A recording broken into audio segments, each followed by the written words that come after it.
Mesdames, Messieurs, bonjour, bienvenue au journal. Plus de 2300 projets initiés par des personnes vivant avec un handicap ont reçu hier à Zorgo des financements pour concrétiser les engagements pris par le président du Faso lors du Forum national tenu il y a quelques mois à Ouagadougou.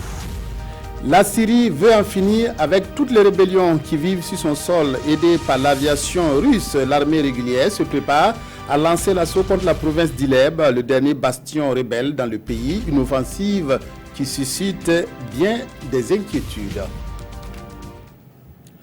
Le séjour du ministre marocain de la Justice au Burkina s'est poursuivi hier par une audience avec le ministre d'État auprès de la présidence du Faso. Simon Compaoré et Mohamed Ajar ont poursuivi les discussions sur les conventions signées par le ministre marocain au cours de sa visite. Conventions signées avec plusieurs partenaires burkinabés. Reportage Césaire Carrefour. Le ministre de la Justice du Royaume du Maroc poursuit ses visites chez les autorités burkinabées. Cette fois-ci, c'est le ministre d'État Simon Compaoré qui le reçoit. Au menu de leurs échanges, les relations bilatérales entre le Burkina et le Maroc. Le Burkina est un modèle en matière de protection des droits de l'homme selon le ministre marocain de la Justice. Des performances du Burkina en la matière qu'il n'a pas manqué d'évoquer au cours de son entretien avec le ministre d'État. Nous sommes animés par les mêmes ambitions, nous partageons les mêmes valeurs, nous travaillons au Maroc et au Burkina Faso au renforcement de la démocratie, à l'installation de l'état de droit, et les deux ministères de la justice collaborent pour améliorer les droits, les libertés et l'état de droit. Désormais, les Burkinabés pourront se rendre au Maroc sans le visa. Une initiative des autorités marocaines qui témoigne des bonnes relations entre les deux pays, a laissé entendre le ministre en charge de la justice marocaine. Reportage signé Césaire Carrefour. Bouma Ernest Nebié, échange à Koudougou entre les directeurs de la communication et de la presse ministérielle et le ministre de la communication. La rencontre se penche sur la stratégie globale de la communication et la nouvelle feuille de route pour sa mise en œuvre. C'est une occasion pour les participants de s'approprier cet outil afin de rendre visibles les actions du gouvernement burkinabé. Issa Kafando, Estelle Judith Assogoba. Mieux communiquer sur les actions du gouvernement, c'est tout l'enjeu de cette rencontre à Koudougou du ministre en charge de la communication et les directeurs de la communication et de la presse ministérielle DCPM. Des lacunes ont été relevées en matière de communication gouvernementale durant la période de mi-mandat du président Roch-Marc Christian Kaboré, selon le ministre Dandjinou. Pour rectifier les tirs, il estime qu'il faut mettre les DCPM au cœur des discussions. L'important pour nous, c'est de mettre les acteurs au cœur de cette discussion, c'est à savoir les DCPM. Il faut qu'ils puissent porter aux populations les réalisations, il faut qu'ils puissent montrer aux populations les engagements du chef de l'État, il faut qu'ils puissent mettre en valeur ce qui est effectivement fait, sans occulter également ce qui n'aurait pas pu être fait, mais en donnant les raisons aux populations du retard ou de la non-réalisation de telle activité. Je pense que le DCPM doit s'engager pleinement dans cette communication-là, et c'est pour ça donc cette rencontre-là est capitale. On va partager avec eux une feuille de route pour les 3 ou 4 mois restants sur cette année et l'année 2019. Les choses soient de telle sorte que chaque jour, quel que soit le média, l'action gouvernementale puisse être présentée et valorisée auprès des populations. Pour réussir cette mission, le ministre en charge de la communication entend tout mettre en œuvre pour doter les DCPM de moyens. Lorsque nous sommes arrivés au département de la communication, même le SIG n'avait pas de budget type alloué. Et les DCPM sont souvent les parents pauvres dans nos ministères. Vous avez des DCPM qui n'ont pas de caméra, qui n'ont pas d'appareil photo, qui n'ont pas de personnel, et après on veut que la communication se fasse. Donc je pense qu'une chose est de mettre à la disposition de ces acteurs-là le minimum de moyens, et ça nous allons interpeller les acteurs, mais une chose également est que ces acteurs-là, à savoir les CPN, prennent en charge la feuille de route que nous leur donnons. Au sortir de cette rencontre, ces DCPM seront outillés pour mieux gérer la communication du gouvernement. De la parole aux actes, suite aux engagements pris par le président du Faso lors du Forum national des personnes vivant avec un handicap, des chèques ont été remis hier à Zorgo. La ministre de la Femme, de la Solidarité nationale et de la Famille a remis des chèques d'une valeur de 200 000 francs CFA à plus de 2300 bénéficiaires. Plus de 4669 candidatures avaient été réceptionnées et traitées par les services compétents. Lassina Ouattara, Nathalie Savadogo. C'est un engagement du président du Faso fait lors du Forum national des personnes vivant avec un handicap en juin dernier qui se concrétise ici à Zorgo. Celui de faire de la société burkinabé une société inclusive. Ce sont 150 personnes vivant avec un handicap des 3 provinces du plateau central qui reçoivent chacun un chèque de 200 000 francs CFA non remboursables, soit pour renforcer ou initier un projet. Je vais payer du fil et du matériel pour renforcer mon métier afin que ça soit bénéfique pour moi et ma famille. Je vais prendre ça renforcer mon travaux parce que je fais la menuiserie. Le Ganzourou est en 7e position en termes de personnes vivant avec un handicap.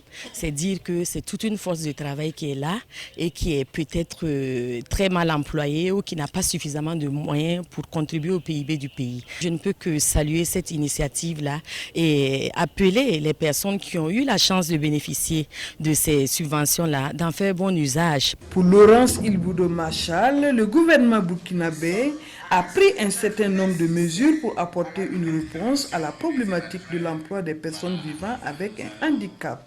C'était un engagement fort du président du Faso de passer des personnes vivant avec un handicap de 2,2% actives et à un pourcentage de 50% pour 2020. Donc c'est un programme que nous suivons et c'est une première pour notre département, c'est une première pour le Burkina Faso. Nous avons mis aussi en place des mécanismes de suivi de ces personnes pour qu'elles puissent fructifier.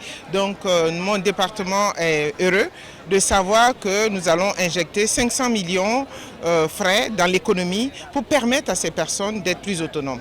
Les directions provinciales sont invitées à renforcer le suivi de la mise en œuvre des projets auprès des bénéficiaires de leur localité. À l'occasion, les sinistrés de Mégué et de Loubitenga, 425 personnes environ ont pu bénéficier de vivres et de matériel de première nécessité. L'autorité de régulation de la commande publique, ARCOP, a disséqué hier pour les journalistes son rapport d'activité de l'année dernière. On retiendra qu'en 2017, les ministères et autres structures ont conclu plus de 2800 marchés pour plus de 320 milliards de francs CFA. L'autorité a aussi mené d'autres activités comme des formations. Adama Giti, Bouma Ernest Nebié. Ce sont au total 2803 marchés d'une valeur de plus de 320 milliards de francs CFA qui ont été conclus en 2017 par l'ensemble des ministères, institutions et structures centrales de l'État, selon le rapport 2017 de l'autorité de régulation de la commande publique ARCOP. Rapport qui fait aussi état de plusieurs activités menées par la structure l'année dernière. En vue de renforcer le cadre juridique et réglementaire de la commande publique, l'ARCOP a validé des textes qui ont abouti à la signature de plusieurs arrêtés. Faisant du renforcement des capacités des acteurs sa préoccupation, l'ARCOP a organisé en 2017 plusieurs formations et sessions de perfectionnement. Le nombre de personnes formées est de 1666 personnes. L'ARCOP a également contribué, sur l'initiative de la Chambre de commerce et d'industrie du Burkina Faso, à l'animation d'une campagne de sensibilisation sur les opportunités de financement des acteurs du secteur privé, sur la fiscalité et sur la commande publique. Conformément à ces missions, l'ARCOP a sanctionné plusieurs entreprises en 2017 pour des raisons diverses. Les falsifications de pièces administratives ou bien des quittances de trésor, les falsifications de garanties de soumission, le refus d'exécuter les décisions de l'ORD, les modifications des termes donc, des contrats en cours d'exécution, les faits donc, de présomption de corruption ou de mauvaises pratiques. Pour la bonne gestion des marchés publics, des perspectives sont en vue.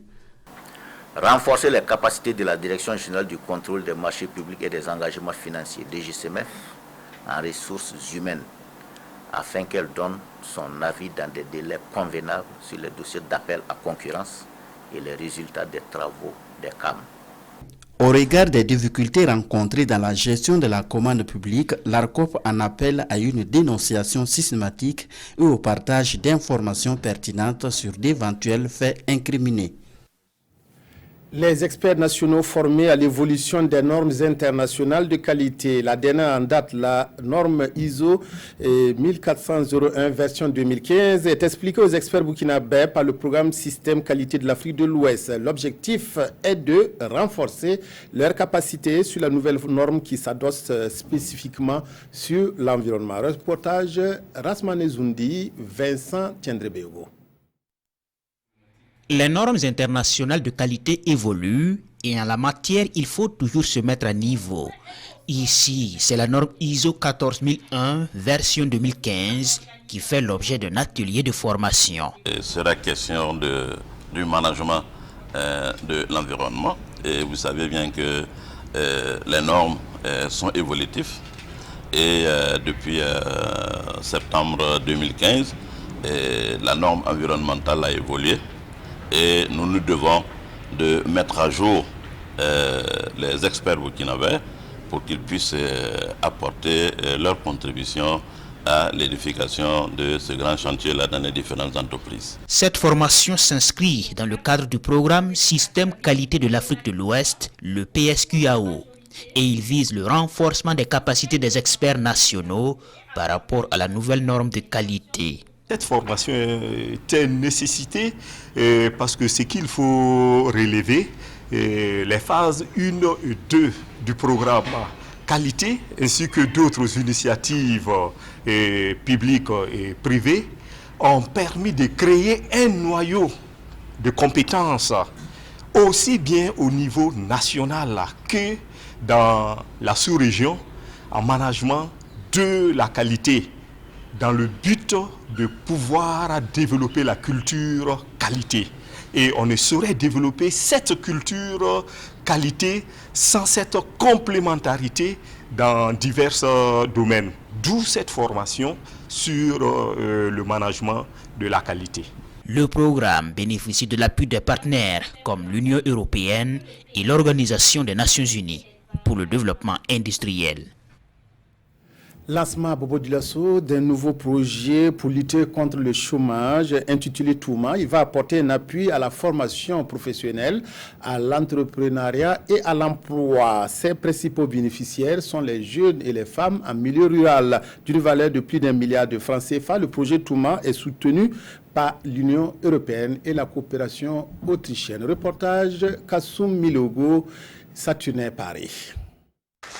Un nouveau projet en faveur des jeunes et des femmes de la région des Hauts-Bassins. Le projet Touma, en langue morée qui signifie travail, veut offrir des opportunités d'emploi à cette cible dans tous les domaines d'activité pour le développement économique de la région. C'est d'assurer et appuyer les femmes à partir de 15 ans et les jeunes de 15 ans à 35 ans à chercher les AGR, les activités génératrices de revenus. Nous allons faire un appel pour projet de manière que les meilleurs projets, les meilleurs dossiers de projets, ces personnes ou ces groupements vont avoir une subvention.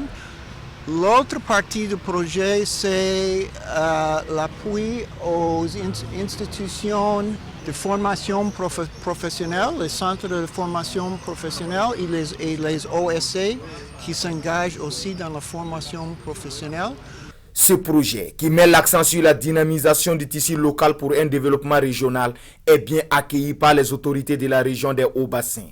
La région des Hauts-Bassins accueille favorablement ce projet. Il apportera un plus aux questions d'employabilité et d'entrepreneuriat des jeunes et des femmes de notre région. Donc ce projet était attendu et nous ne pouvons que saluer les partenaires. Je voudrais, en collaboration avec le conseil régional, rassurer les partenaires de l'usage et de la bonne conduite de ce projet au profit des bénéficiaires de notre région. Le projet Touma, dans sa vision, entend offrir une formation à 1500 jeunes en matière de techniques agricoles et faire un appui à la compétence professionnelle dans d'autres domaines. Il couvre 5 régions du Burkina Faso, dont les Hauts-Bassins, les Cascades et le Sahel. Il s'étend sur une période de 42 mois. Le Salon international de l'artisanat de Ouagadougou, CIAO, arrive à grands pas et sera une nouvelle fois un cadre d'expression pour nos artisans. Peut-être qu'on verra exposer à cette édition 2018 des œuvres de Mandoué, musicien bien connu qui a plusieurs cordes à son arc.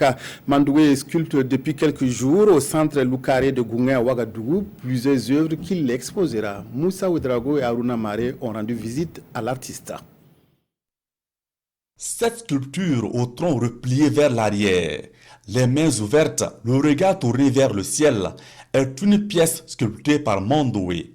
L'œuvre d'art en finition représente la femme africaine authentique tant convoitée. Je voulais faire une déclaration d'amour à la princesse Yénéa. C'est l'image de la femme, par exemple, que moi j'aimerais avoir à la maison. Moi, cette femme, elle est plus ou moins à l'image de ma mère. Et puis, c'est aussi la femme que j'aimerais avoir à la maison. Tu vois. L'artiste musicien sculpteur est en résidence de création au centre Loukaré. Entre Mandoué et la sculpture, c'est une histoire d'amour vieille de plus d'une décennie. Ici, là, on ne se prend pas pour une star parce que ici, quand tu vois une œuvre, si l'œuvre est jolie, tu vas dire, mais c'est beau, tu vas dire, waouh, l'œuvre me parle. Avant même de chercher à savoir qui l'a fait. La sculpture est une activité artistique.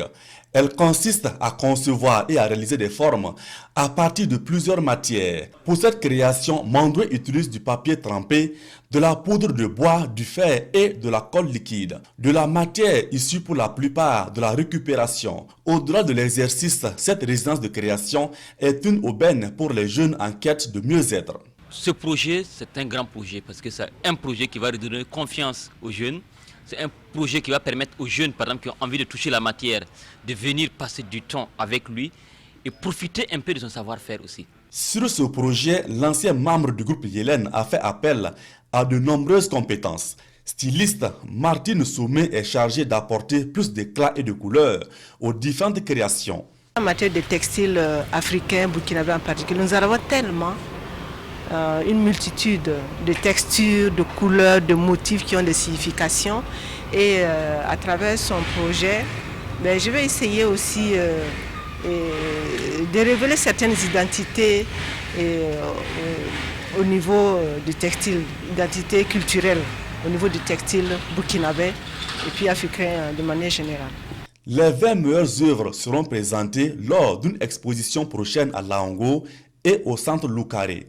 L'artiste a choisi d'appeler cette exposition Aimer.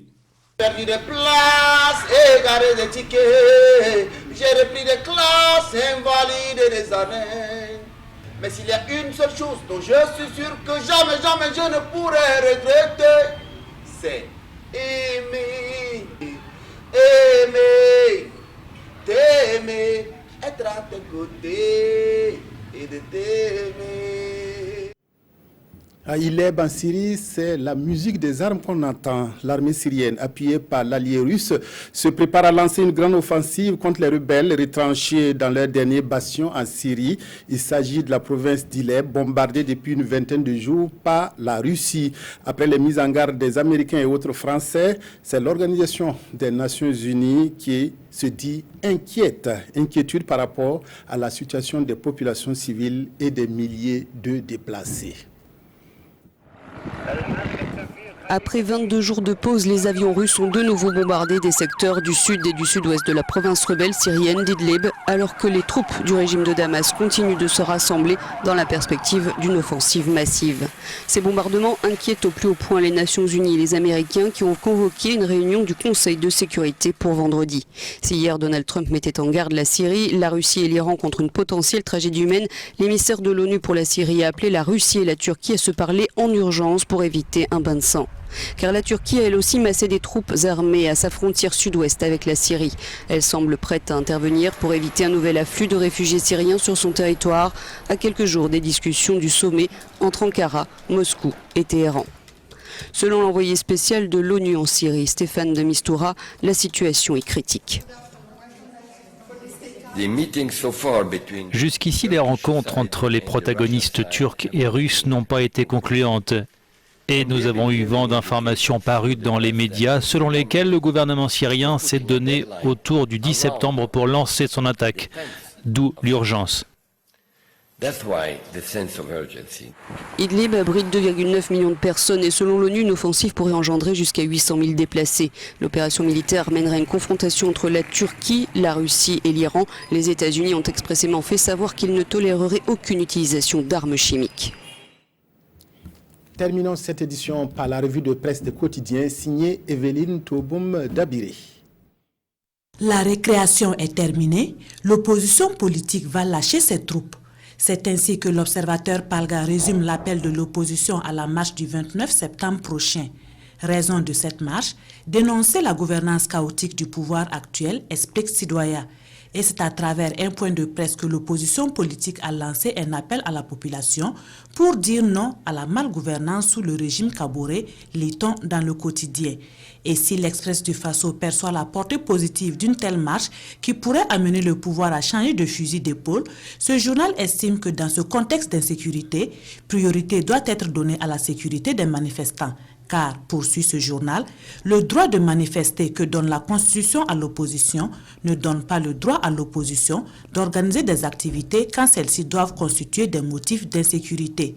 Et à lire dans le pays et aujourd'hui au Faso, l'intégralité de la déclaration liminaire de l'opposition. Hors du Burkina, c'est l'investiture de Ibrahim Boubacar Keïta qui retient l'attention des quotidiens. Une investiture sur fond de crise post-électorale et de vieux défis à relever, dira aujourd'hui au Faso, qui s'interroge sur la sérénité des Maliens et sur l'aboutissement du bras de fer entre le pouvoir et l'opposition. Que dire des autres défis tels que la guerre contre la corruption, la pauvreté et l'accès des populations aux services sociaux de base, s'interroge l'observateur Palga. Pourra-t-il relever le défi ou du moins y apporter un début de réponse, poursuit ce journal qui répond dans la foulée par l'affirmative, mais à condition de forger l'unité avec une opposition qui est décidée à pourrir son quinquennat. Une attitude de l'opposition que critique le pays, qui pense que les dés sont jetés, et Soumaïla Cissé, qui n'a même pas eu le soutien du vote de ses camarades de l'opposition au second tour, doit arrêter de fatiguer les Maliens. Quant à Ibeka, conclut ce journal, face à la montagne de défis qui l'attend, il lui faut plus que des talents d'alpiniste pour tirer son pays de l'ornière. Fin de cette édition, merci de votre aimable attention à la RTB. Excellent après-midi à toutes et à tous.